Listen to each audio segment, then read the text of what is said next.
이사야서 9장을 6절부터 읽어보겠습니다. 9장 6절 찾았어요? 시작. 이는 한 아이가 우리에게 낳고 한 아들을 우리에게 주신 바 되었는데 그 어깨에는 정사를 메었고 그 이름은 기묘자라 모사라 전능하신 하나님이라 영존하시는 하나님이라 아버지라 평강의 왕이라 할 것입니다. 그 정사와 평강의 더함이 무궁하며 다윗의 위에 앉아서 그 나라를 굳게 세우고 자금 이후 영원토록 공평과 정의로 그것을 보존할 것이라. 만군의 여호와의 열심히 이를 이루시리라. 이 예언이 지금 누구에 관한 예언이죠? 우리 주님에 관한 예언인데 이사야는 주님 오시기 전 700년 전에 예언했는데 이게 내가 지금 700년 후에 이 일이 이루어지리라 그렇게 얘기를 하지 않았어요. 이사야는 때를 말하지 않았어요. 왜 그랬을까요? 어느 때 이 일이 이루어진다 그렇게 얘기를 했으면 좋겠는데 이 모든 하나님의 예언자들이 때에 관해서는 얘기를 안 했어요. 왜 그렇죠? 물리적인 시간을 안 한 이유는 우리 각자 안에서 언제 어느 때 이 말씀이 우리 안에서 이루어지는 거잖아요. 카이로스 안에서. 그런 것도 있고 사도행전 1장 6절부터 읽겠습니다. 1장 6절 같이 읽겠습니다. 저희가 모였을 때에 예수께 묻자와 가로되 주께서 이스라엘 나라를 회복하심이 이때니까 하니 가라사대 때와 기한은 아버지께서 자기 권한에 두셨으니 너희의 알 바 아니요. 지금 구약의 모든 예언자들이 때에 대해서 예언을 하지 않았습니다. 왜 그렇다고요? 아버지의 권한. 때와 기한은 아버지의 권한에 두셨기 때문에. 그래서 이 때를 자꾸 점치려고 하는 건 뭐예요? 아버지의 권한에 두신 것을 미리 알려고 하니까 그렇게 될 수가 없다고요. 아버지께서 때가 되었다고 생각할 때 행하시는 일이니까 때를 알아맞추려고 하는 것은 하나님의 권한에 도전하는 거죠. 하나님의 정하신 때를 알아내려고 하는데 그래서 지금 우리 마리아의 기사를 보는데 누구죠? 가브리엘이 마리아에게 와서 네가 잉태하리라 이렇게 했을 때 그때가 여기 이사야서에서 예언된 그 아이가 탄생하는 때인데 이게 무슨 말일까요? 6절에 한 아이가 우리에게서 낳고 한 아들을 우리에게 주신 바 되었는데 한 아이는 누구며 한 아들은 누구일까요? 같은 말의 중복일 것 같은데 의미가 다르잖아요. 같은 말의 중복인 것 같은데 한 아이가 우리에게 낳고 한 아들을 우리에게 주신 바 되었다 그러는데 아이는 누구이며 아들은 누구일까요? 그걸 좀 곰곰이 생각해 보다가 예수께서 자기 자신을 뭐라고 부르셨죠? 그 사람의 그 아들이라고 그랬습니다. 인자라고 불렀습니다. 그 사람, 특별히 주님이 자기를 지칭할 때는 그 사람의 그 아들입니다. 그냥 인자라고 부른 것이 아니라 그 사람의 그 아들. 그래서 우리에게 난 아이가 몇 살에 공생애를 시작했습니까? 30에 시작했는데 그러니까 이 아이가 30이 될 때까지는 아들을 주긴 주셨는데 한 아이가 우리에게 낳는데 그가 30이 돼서 공생애를 시작하기 전까지는 우리에게 사실 아들을 주셨는지 몰랐죠. 마리아는 예수라 하라고 해서 하나님께로 말씀을 들어서 알고 있었으나 실제 30년이 지나서 예수께서 공생애를 시작하시니까 그때서 아들을 주신 걸 알게 된 거죠. 그래서 나는 그렇게 생각했어요. 나는 그 사람의 그 아들이다. 그 사람은 누구고 그 아들은 누구일까? 그랬더니 예수께서 육신을 가지고 오셨죠. 육신의 아이로 태어났죠. 30년 동안 부모와 같이 지냈죠. 그러니까 육신으로 태어난 아이인데 30년 동안 자라나면서 하나님이 또 그 안에 그리스도를 낳으셨다고 할까요? 그러니까 그 사람 30이 되었을 때 이미 30이 공생에 시작할 때 그 사람을 보니 그 사람 안에 그리스도가 있는 거예요. 그 사람의 그 아들. 누구 아들? 하나님의 아들. 그리스도는 하나님의 아들이고 예수는 누굽니까? 마리아가 낳은 아들이잖아요. 육과 영이 함께 있는데 육으로는 마리아가 낳았고 영으로는 하나님이 낳으셨으니 그 사람의 그 아들은 누군가? 육신 안에 하나님이 낳으신 아들. 그런데 그게 시간차가 있잖아요. 낳기는 30년 전에 낳았잖아요. 근데 이제 우리에게 주신 건 그때 시대를 보면 30년 후잖아요. 그러니까 아이가 태어난 건 30년 전인데 아들을 주신 건 30년 후잖아요. 육신과 영이 함께 움직이고 있는데 먼저 육신이 왔으니까 그 안에 그리스도를 주시는데 30년의 기간이 걸린 거지. 육신이 어떻게 돼요? 육신이 자라나야 되잖아요. 어린 아이와 함께 그리스도가 계신 것이 아니라 지금 어린 아이와 함께 그리스도가 자라고 있는 거죠. 그 사람의 그 아들, 이게 뭘까? 그러면 우리 안에는 뭔가? 분명히 우리는 두 전쟁 동시에 하나이잖아요. 우리는 육신으로 먼저 왔고 우리 안에 하나님의 아들이 나아졌으니 우리도 뭔가요? 그 사람의 그 아들이죠. 그런데 예수께서 그 사람의 그 아들하고 지칭을 했으니까 이제 우리는 그 사람들의 그 아들들이 된 거죠.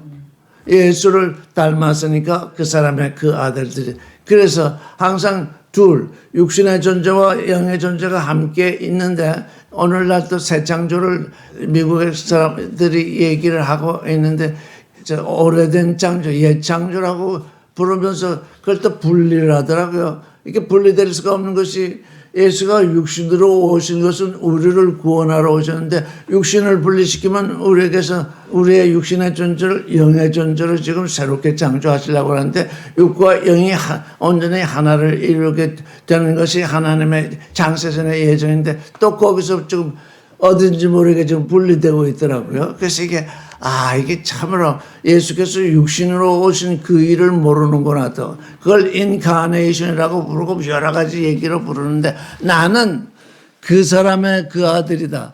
그러니까 나는 너희를 그 사람의 그 아들이 되도록 하는 존재다. 그런 얘기죠. 왜? 우리는 그리스도의 형제니까요. 이게 우리가 확실하게 인식이 됐으면 좋겠습니다. 한 아이가 이미 태어났는데 그게 언제인지 몰라요. 이사야가 700년 전에 예언한데 한 아이가 태어났어요. 근데 한 아들을 주는 건 또 언제나 그것도 모르잖아요. 근데 700년 후에 한 아이가 태어났고 그 30년 후에 또 하나님이 그의 아들을 우리에게 주시잖아요. 이게 시간, 때와 시간은 하나님이 자기 권사에 두셨다. 근데 여기 한 아이가 태어났고 한 아들을 우리에게 주신 바든 여기는 시간이 들어있지 않잖아요. 근데 순서만 나와 있잖아요. 우리 안에서 우리에게 하나님의 아들이 나아졌는데 정말 그 아들이 하나님께 나에게 주신 아들인 것이 드러나려면 뭐예요? 시간이 걸리는 거죠. 시간이 걸린다고요. 왜? 하나님의 말씀을 우리가 알고 그 말씀을 따라서 사는 그 기간이 있기 때문에 그래서 이게 30년의 기간이 지나서 아기가 예전부터 한 아이가 우리가 낳고 한 아들을 주셨다 하나님 말씀이 도대체 무슨 말씀인가? 같은 얘기인데 왜 한 아이가 있고 한 아들이 있는가? 이게 무슨 말씀을 하시려고 하신 것인가? 이렇게 늘 생각하고 있었는데 이번에 나는 그 사람의 그 아들이다. 나는 육신으로는 마리아에게 태어났지만 하나님의 아들로 그 안에 있어서 육과 영이 하나인 존재, 육과 영이 온전히 하나인 존재로 있다. 그래서 나는 그 사람의 그 아들이다. 이렇게 얘기하신 것이 아닐까 그렇게 생각을 해봅니다. 구약에는 인자란 말이 많이 있어요. 근데 그 사람의 그 아들이란 말은 주님만이 쓰셨거든요. 왜? 내가 육신으로 온 사람 중에서 참으로 하나님의 아들을 내가 여기 와 있다는 것을 말씀하기 위해서 그러신 것 같습니다. 근데 그 어깨에는 정사를 메었다 그랬습니다. 그 정사라는 것은 다스림입니다. 다스림을 메었고. 근데 여기 그 이름은 기묘자라 모사라 그러는데 모사가 뭐죠?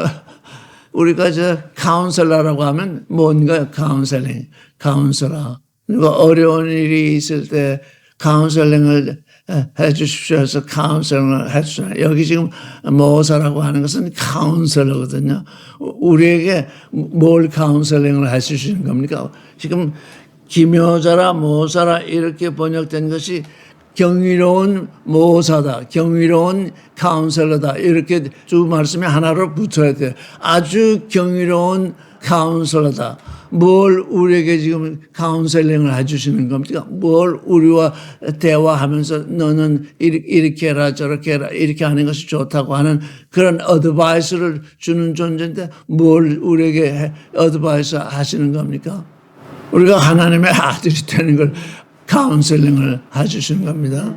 이게 강압적으로 우리가 강압적으로 그분이 말씀하시는 것이 아니라 내가 불러냄을 받아서 하나님께로부터 우리가 불러냄을 받았거든요. 그래서 저는 우리를 불렘이라고 부르잖아요. 교회라고 부르지 않고.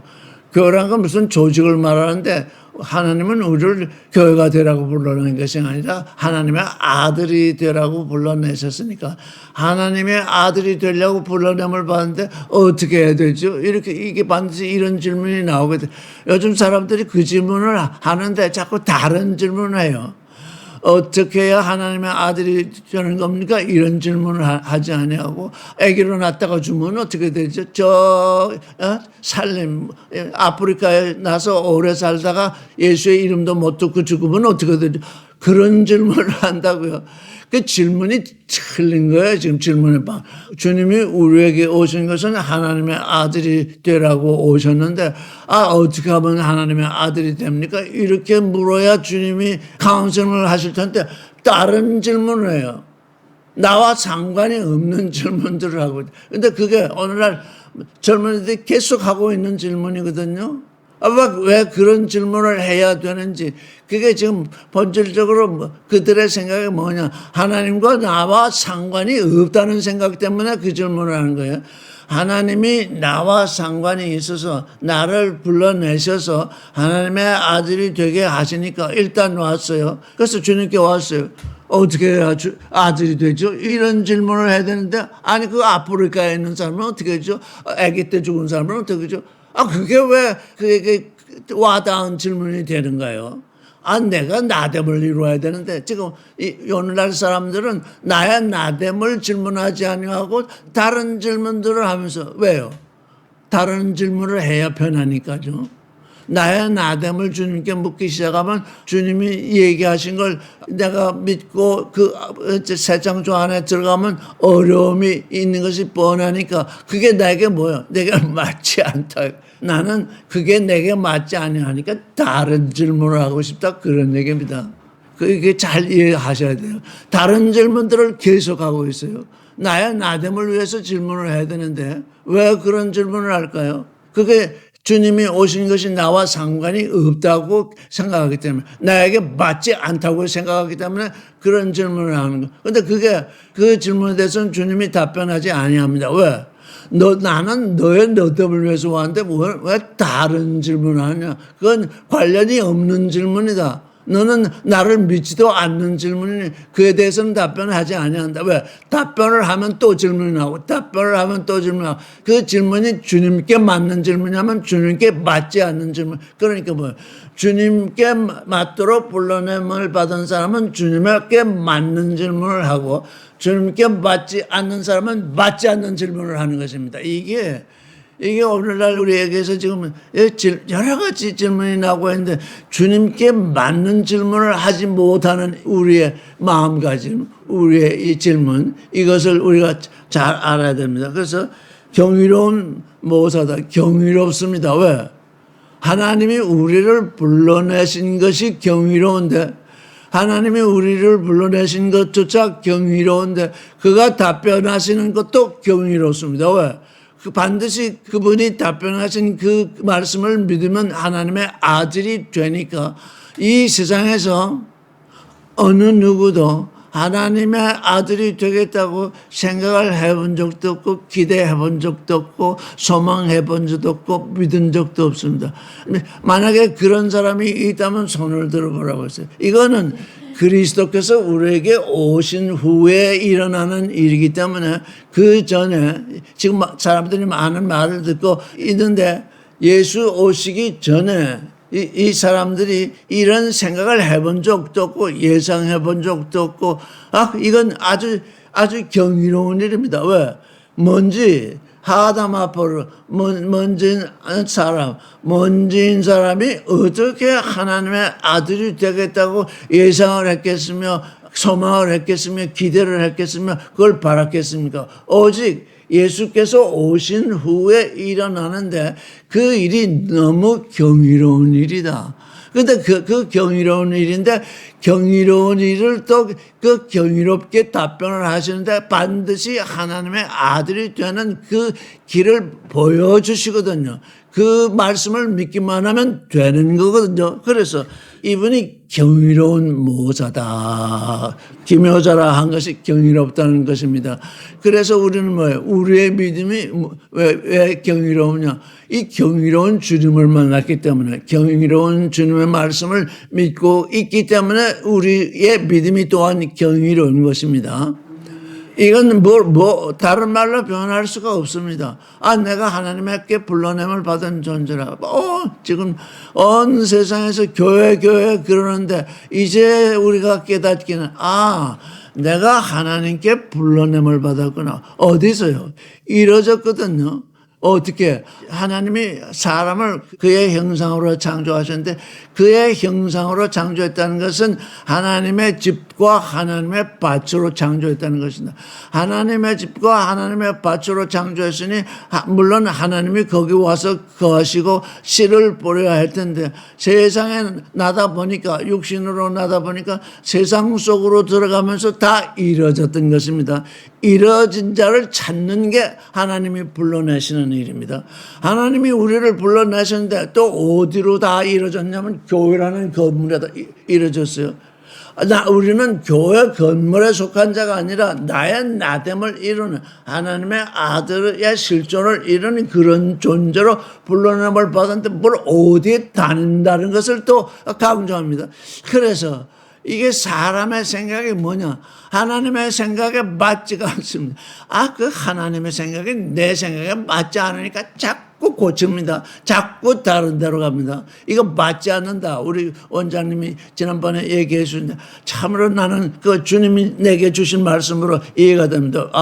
이 세상 사람들은 하나님의 말씀이 맞지 않는구나. 그러니까 그 말씀이 내게 맞지 않습니다. 지금 다들 그러고 있거든요.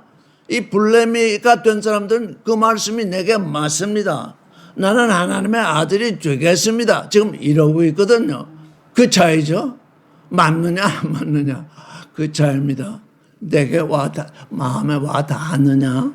여기 보니까 전능하신 하나님이라. 전능하신 하나님은 한 분인 줄 알았더니 또 여기 전능하신 하나님이라 이렇게 번역이 되어 있습니다. 근데 전능하다 하는 게 mighty인데 근데 almighty가 아니라 mighty입니다. 그래서 전능하다, 능하신 하나님이다.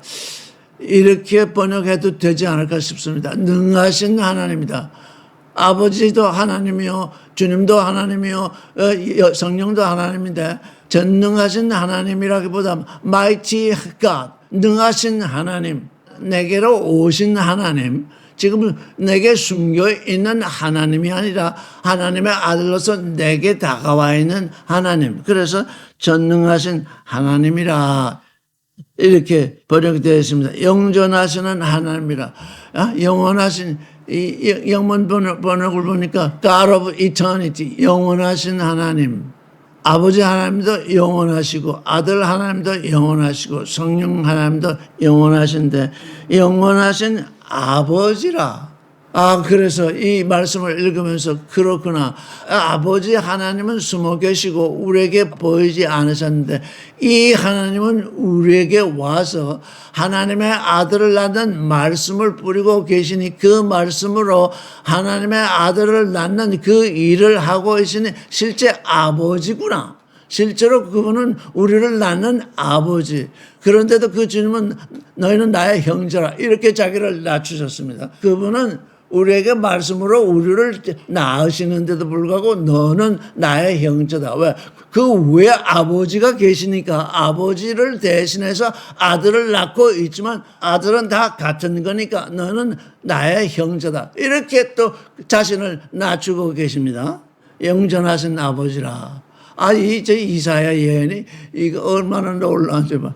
이 성경을 읽는 사람들이 너무너무나 오해할 소지가 있잖아요. 아버지는 한 분뿐인데 왜 또 이분을 아버지라고 해야 되는가. 이렇게 로고밖에 할 수 있잖아요. 다툴 수가 있잖아요. 이사야는 그래 관심을 듣지 않습니다. 왜?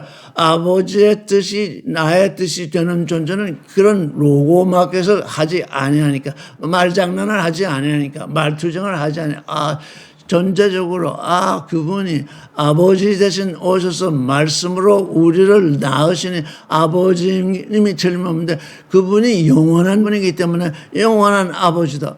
다를 것이 하나도 없습니다. 그런데 그분은 나는 너의 형제다. 이렇게 또 우리에게 자기를 낮추시면서 우리에게 지금 다가와 계십니다. 평강의 왕이라. 영문 성경을 보니까 프린스, 평강의 왕자다. 프린스, 평강의 왕이라고 하는 것이 좋으냐? 평강의 왕자라고 하시는 것이 좋으냐? 왕자라고 하는 것이 좋을지 모릅니다. 왜? 아버지가 계시니까 평강. 이 인생들을 하나님의 아들이 돼서 평화를 일으키는 왕자이시다. 이렇게 우리가 볼 수도 있습니다. 평화 왕이시라. 몇 가지죠? 경이로운 모사요. 전능하신 하나님이요. 영존하시는 아버지요. 평화의 왕이라.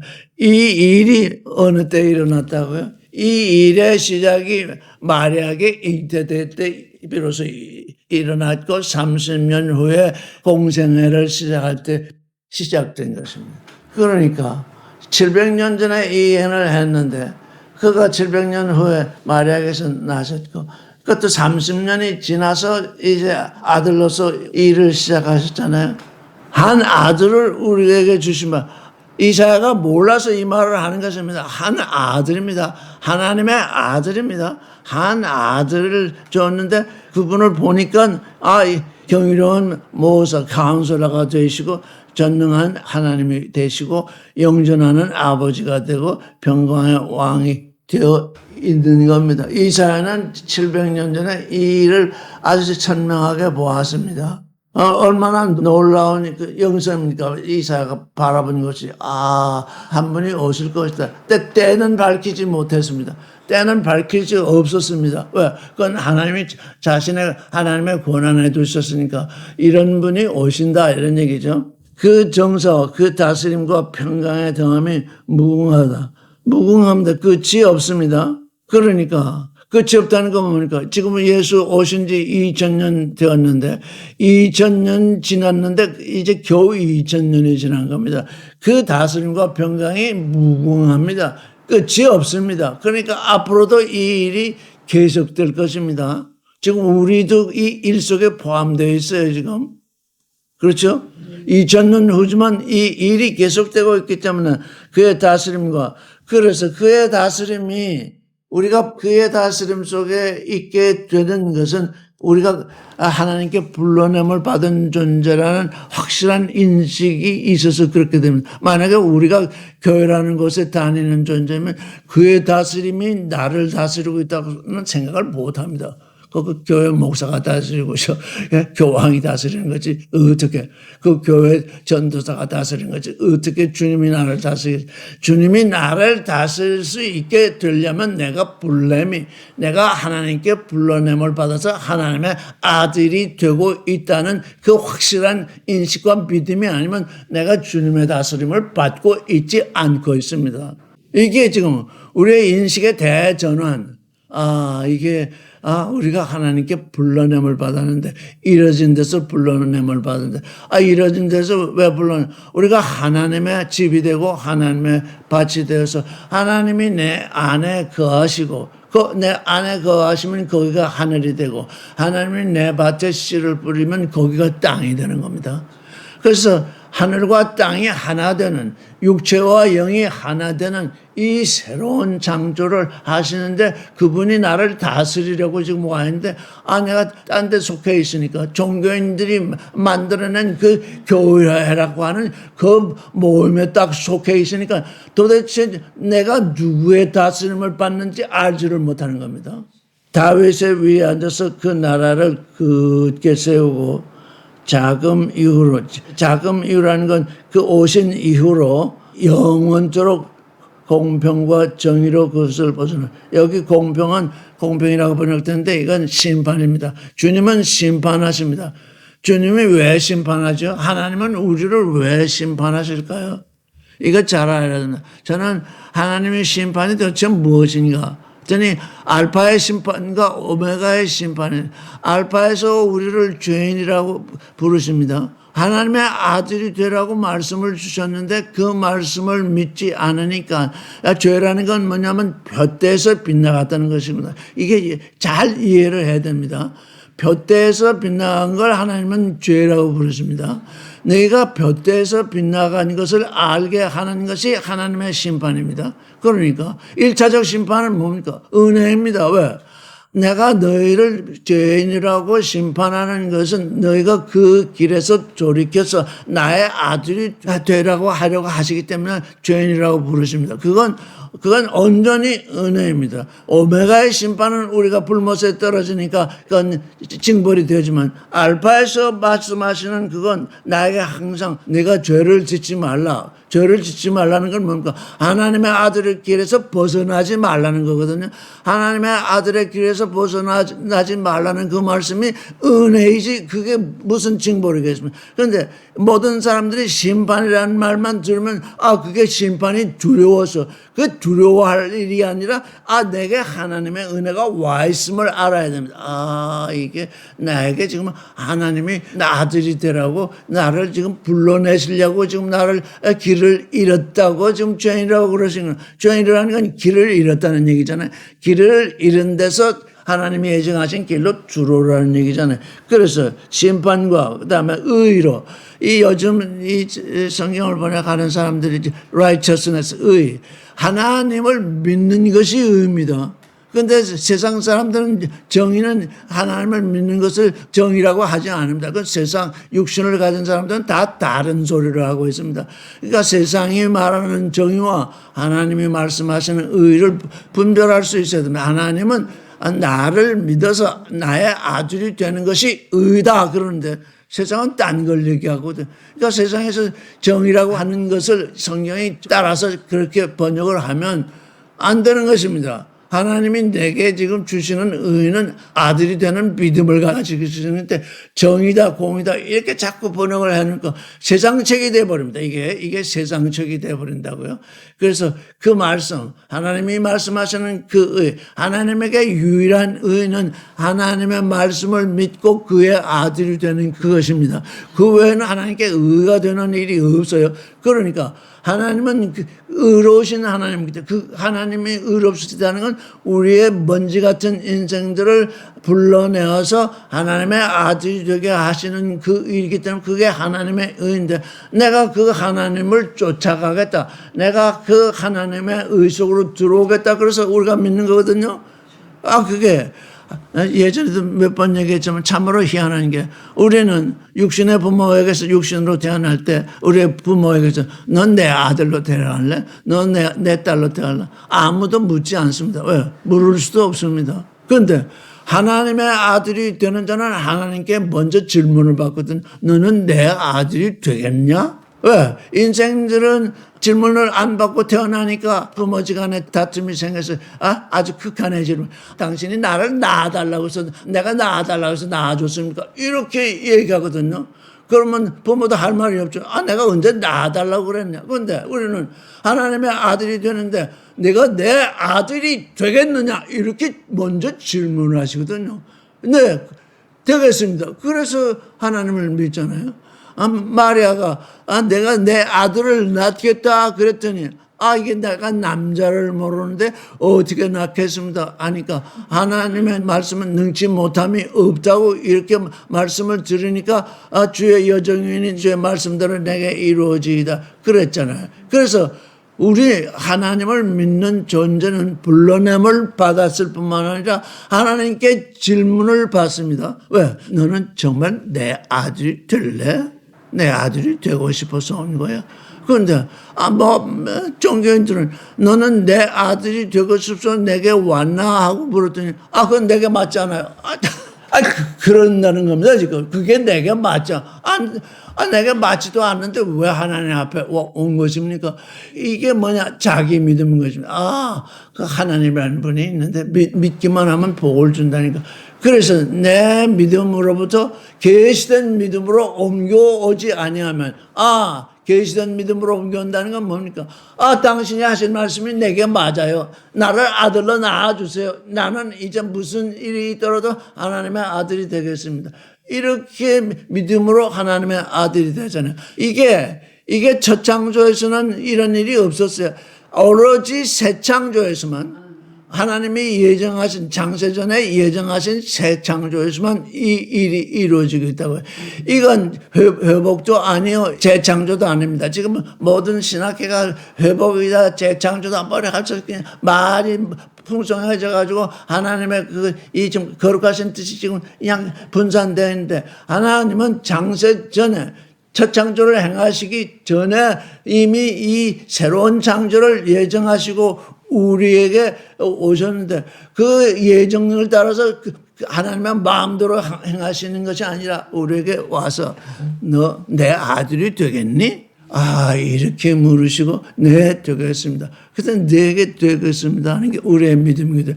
그러니까 우리의 믿음 외에는 하나님께 의가 되는 것이 없어요. 하나님께 의가 되는 것은 당신이 물으셨으니 내가 되겠습니다 하는 이 회답이거든요. 그래서 심판과 의로 그것을 보존할 것이라. 그런데 만군의 여호와의 열심히 이를 이루시다. 하나님이 지금 열심을 내지 않는 것이 아닙니다. 그런데 하나님이 열심을 내시는데 왜 이렇게 일이 지연되느냐? 그렇게 또 물을 수 있습니다. 그 일이 지연되는 것이 그 내게 맞잖아요. 그러니까 하나님이 지금 구원하시고자 하는 존재들이 많이 있는데 대부분이 내게 맞지 않아요. 그러니 어떻게 해요? 하나님 기다릴 수밖에. 그 말씀이 내게 맞아요. 그 말씀을 이루어주세요 하고 마리아처럼 응답하는 존재가 별로 없기 때문에 하나님은 기다리신다고요. 그렇다면 우리가 이제 하나님의 아들이 되겠다고 응답하고 지금 나와 있으니 하나님의 열심을 어떻게 돼요? 하나님의 열심이 내 열심이 되어야 되는 거죠. 왜? 하나님이 열심으로 나를 보고 계시니 그의 열심으로 나를 부르셨으니 당신의 열심이 나의 열심이 되게 해주세요. 또 이렇게 해야 이제 하나님과 내가 하나로서 하나님의 새 창조의 동력자로서 서게 돼. 하나님은 나를 동력자로 불렀잖아. 네가 내 아들이 되려 하는 건 아들이 된다고 하는 것은 이미 나의 의사를 물은 거니까 하나님과 동력하고 있는 거거든요. 하나님이 나를 불러서 동력하고 있는데 내가 나의 동력자가 되려 그랬더니 아니요, 그건 내게 안 맞아요. 그러니 이게 내게 안 맞는다는 그 소리 생각할 때마다 그러니 하나님의 이름을 부르는 종교인이 될 수밖에 없구나. 하나님의 이름은 부르긴 부릅니다. 왜? 하나님이 있다는 걸 아니까요. 그런데 하나님과 동력하기를 싫어합니다. 그러니까 종이 되는 거죠. 이렇게. 이 일이 지금 마리아에게서 우리에게 이제 분명히 드러나는 겁니다. 마리아는 하나님의 동력자가 되었구나. 그 밭에 씨를 뿌리시겠다고 했다. 내 밭에는 못 뿌려요. 이러면 못 뿌리십니다. 그러니 말씀의 씨를 내가 받아서 열매를 맺겠습니다. 이 일이 지금 마리아에게서 일어났습니다. 우리가 지금 성경을 읽을 때 마리아의 기사에 대해서 정말 잘 알지를 못해가지고 그냥 이렇게 이랬구나 이랬구나 하고 지금 지나왔는데 우리가 이제 새롭게 새 창조하라고 하는 눈으로 마리아의 기사를 보니까 온통 마리아가 우리의 새 창조에 지금 뭡니까? 모형이 되어 있는 겁니다. 마리아처럼 주의 뜻대로 내게 이루어지다. 그게 하나님께 동료가 아닌 일이요.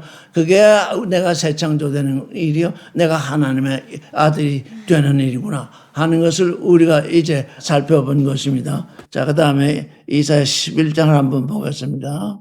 1절부터 읽어보겠습니다. 시작. 이새의 줄기에서 한 싹이 나며 그 뿔에서 한 가지가 나서 결실할 것이요. 여호와의 영, 곧 지혜와 총명의 영이요. 모략과 재능의 영이요. 지식과 여호와를 경외하는 영이 그 위에 강림하리니 그가 여호와를 경외함으로 즐거움을 삼을 것이며 그 눈에 보이는 대로 심판치 아니하며 귀에 들린 대로 판단치 아니하고 공의로 빈비반 자를 심판하며 정직으로 세상에 겸사한 자를 판단할 것이며 그의 입에 막대기로 세상을 치며 입순의 기운으로 악인을 줄 것이며 공의로 그 허리띠를 삼으며 성실로 그 몸의 띠를. 여기 또 5절 또 공이라고 있죠. 하나님의 의입니다. 이새의 줄기에서 한 싹이 나며 그 뿔에서 한 가지가 나라 결실할 것. 이게 뭡니까? 이새의 줄기는 육신으로 오시는 지금 예수를 낳잖아요. 그 줄기에서 한 싹이 나고 그 뿌리에서 그건 영이잖아요. 그 뿌리는 하나님이잖아요. 그 뿌리에서 한 가지가 나서 결실할 것이죠. 뿌리에서 난 한 가지가 결실을 한답니다. 그러니까 이새의 줄기에서 한 싹이 나긴 하는데 그 뿌리에서 한 가지가 나서 결실할 것이라. 그래서 이 두 말씀을 하나 묶으면 이새의 줄기에서 한 싹이 나는데 그 뿔에서 한 가지가 나서 하나 되어 결실할 것이다. 이렇게 볼 수도 있을 것 같습니다. 그 뿔이 영이신 주님, 하나님으로부터 오신 그 주님 뿌리에서 한 가지가 나는데 그 한 가지에서 결실한데 그 한 가지에서 하나님의 아들이 나는 그 결실을 볼 것이래요. 근데 여호와의 영, 지혜와 총명. 여기 지혜와 총명이라고 하는데 분별. 여기 총명은 구약에서는 분별을 무엇이 무엇이라고 분별하는 거.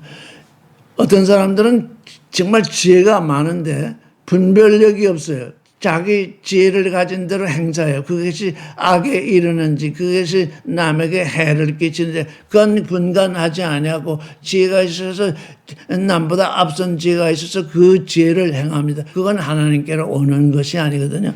여기 지혜가 있는데 하나님께로 오는 지혜가 있는데 여호와의 영으로 말미암아 오는 지혜인데 그 지혜는 분별력과 분별하는 것과 하나 되어 있다. 아무거나 행하는 지혜가 아니다. 아담이 에덴의 동산에서 선악과를 여자가 주는 대로 먹은 그건 아무거나 생각하는 지혜거든요. 분별, 그 지혜가 있는데 이게 어떤 일에 속하고 무엇을 이룰 것이며 무엇이 될 것이냐 하는 것을 분별하는 분별력이 함께 있는 지혜. 그래서 지혜와 분별의 영역, 그 다음에 모략이 한 게 카운셀링.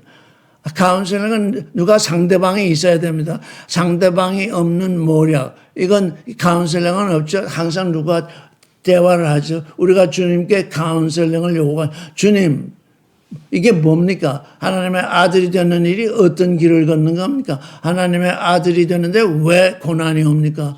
제가 여러 번 얘기했죠. 하나님의 아들이 되는데 왜 고난이 오죠?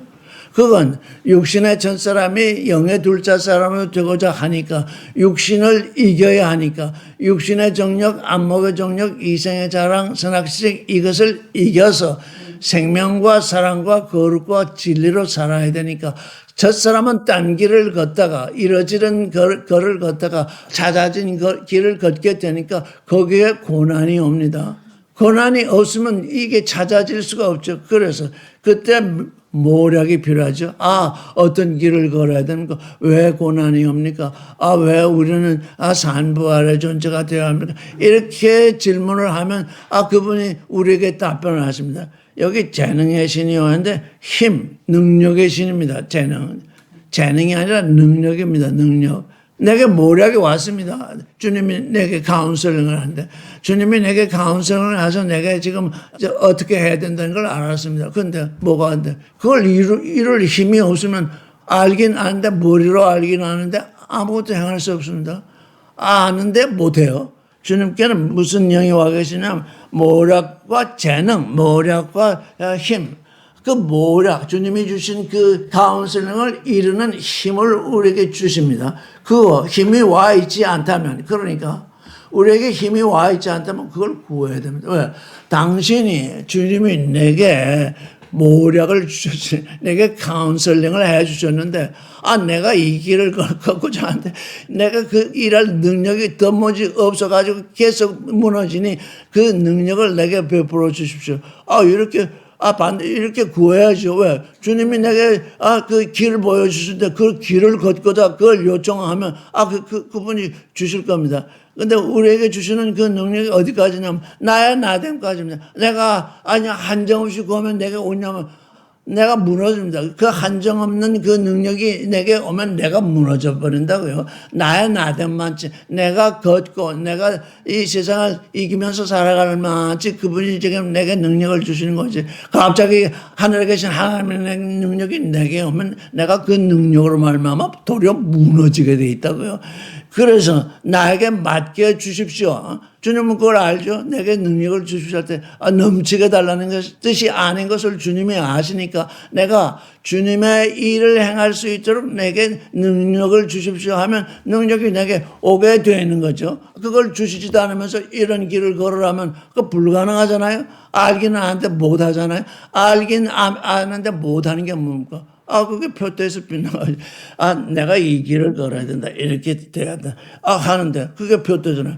이 길을 건데, 능력이 없어서, 능력이 없어서 그 길을 못 걸으면, 그게 표대에 빛나가게 되냐. 그래서 주님은 그렇게 하시지 않거든요. 내 마음에 와닿은 만치, 나가 주님의 뜻을 이루고자 하는 만치, 우리에게 능력을 주시거든요. 그래서, 모략과 재능의 영이 그에게 와 계시니까 우리도 그가 걸어가신 길을 지금 걷겠다고 하시니까 그걸 요청을 해요. 기도로서 요청을 하죠. 그 기도로 요청하고 경건으로 요청을 하는 거죠. 지식과 영화를 경영하는 신이라. 지식이 왔는데 에덴의 동산에서 선악과를 먹지 말라고 하는 지식이 왔는데 아담이 뭘 청구하셨어요? 그 여호와를 경외하는 그 마음, 여호와를 경외하고자 하는 그 마음을 갖지 못했죠. 지식이 왔으면 그 지식으로 여호와를 경외하는 대로 나가야 하는데 아담에게 뱀으로부터 지식이 왔는데 하나님을 배반하는 쪽으로 이제 그걸 써먹잖아요. 그래서 지식은 항상 어디에 머물러야 되느냐? 여호와를 경외하는 쪽으로 머물러야 됩니다. 여호와를 배반하거나 다른 데로 흘러가서는 아니 되죠. 그래서 이 세 가지, 지혜와 분별의 신이요, 모략과 권능의 신이요, 영이요, 지식과 영화를 경외하는 영이 그 후에 강림하리니. 그래서 우리는 우리에게 하나님의 아들이 와서도 이 육신의 소욕 때문에 계속 다투고 있습니다. 근데 여기 강림하다고 할 때 영어 번역을 보면 rest, 쉰다는 것입니다. 그 영들이 그 주님 안에서 쉰다는 건 뭡니까? 육과 영이 하나 돼서 다투지 않는다는 것입니다. 우리에게 영이 왔는데 우리 육신이 계속 영을 누르고 있으니까 계속 다투고 있잖아. 다투지 아니하고 그 위에서 rest, 쉬고 있다. 그 위에서 안식하고 있다. 그게 얼마나 좋은 일이겠습니까? 그와 하나 되어 있다는 겁니다. 그래서 우리가 이 말씀을 읽어보더라도 아주 지혜와 분별, 모략과 권능, 지식과 여호와를 경외하는 영이 그 위에서 지금 쉬고 있다. 3절 4절을 읽고 끝내겠습니다. 시작. 그가 여호와를 경외함으로 즐거움을 삶을 것이며 그 눈에 보이는 대로 심판치 아니하며 그에 찔리는 대로 판단치 아니하며 공의로 빈필한 자를 심판하며 정직으로 세상의 겸자를 판단할 것이며 그 입의 막대기로 세상을 치며 입술의 기운으로 악인을 죽일 것이며 공의로 그 허리를 들이사며 성실로 그 오마디를. 이게 공의라고 번역된 것이 좀 다음 한 번 더 하겠지만 의입니다. 성실이 이게 믿음입니다. 그래서 하나님을 기뻐하면 그가 우리에게 소원을 일으키십니다. 그러니까 모든 종교들은 하나님을 기뻐하지 아니하니까 하나님께로 온 소원이 없습니다. 왜? 자기 믿음으로 사니까 자기가 자기를 즐거워하잖아요. 내가 하나님을 즐거워해야 되는데 자기가 자기를 즐거워하니 어떻게 하나님이 그에게 맞을 수 있습니까?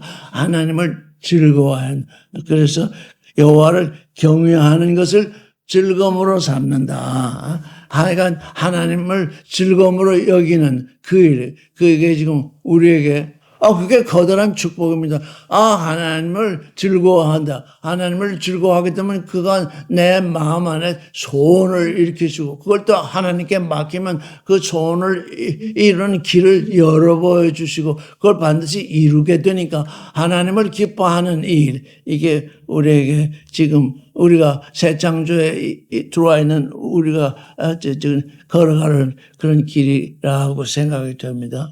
오늘 여기까지 하겠습니다.